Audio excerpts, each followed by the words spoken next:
Hi everyone, আমার ছোট্ট একটা ভিডিওতে তোমাদের সবাইকে জানাই স্বাগত। দিনটা ছিল শ্রাবণ মাসের প্রথম সোমবার। বাড়িতে একটা ছোট শিবলিঙ্গ আছে, তো সেটাকেই পুজো করবো বলে সকাল সকাল স্নান কমপ্লিট করে একটা নতুন শাড়ি পরে নিয়েছি। তারপর চলে গিয়েছিলাম ছাদে। আর আজকে আকাশটাও দেখো কতটা সুন্দর লাগছে। ছাদের গাছগুলোতেও আজ বেশ অনেক কটাই ফুল ফুটেছিল, তো সেইগুলোই এখন তুলে 5টার মতো কাঠগোলাপ হয়েছিল আর বেশ কয়েকটা অপরাজিতা ফুল ছিল।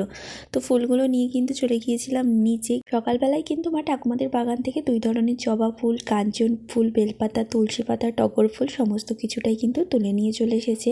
এবার আমি সমস্ত কিছুটা রেডি করে পুজোটা কমপ্লিট করে নিই। প্রথমে ঠাকুরের জায়গাটা ফুল দিয়ে ভালো করে সাজিয়ে নেব।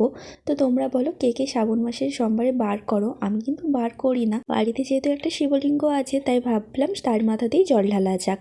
তো আমার না একটা অনেক দিনের ইচ্ছা আছে, আমি এই শ্রাবণ মাসে তারকেশ্বর যাব। জানি না বাবা কবে আমাকে ডাকবে বা কবে আমার দিন দেবে। তো তোমরা কে কে এই শ্রাবণ মাসে তারকেশ্বর গিয়েছো অবশ্যই কিন্তু কমেন্ট করে জানিও। আর কে কে আমার মতো আছো, যাওয়ার ইচ্ছা আছে কিন্তু যেতে পারছো না।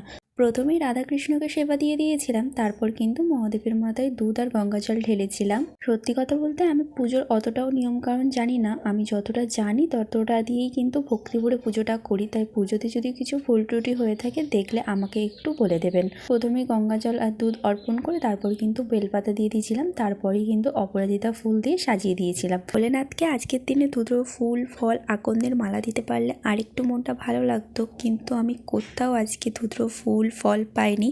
আর দোকানেও কিন্তু আকন্দের মালা শেষ হয়ে গিয়েছিল, তো তার জন্য দিতে পারিনি। দ্বিতীয় সোমবার চেষ্টা করব আগে থেকে সমস্ত কিছুটা রেডি করার জন্য। তো আমার এই পুজো পাঠ তোমাদের কেমন লাগলো অবশ্যই কমেন্ট করে জানিও।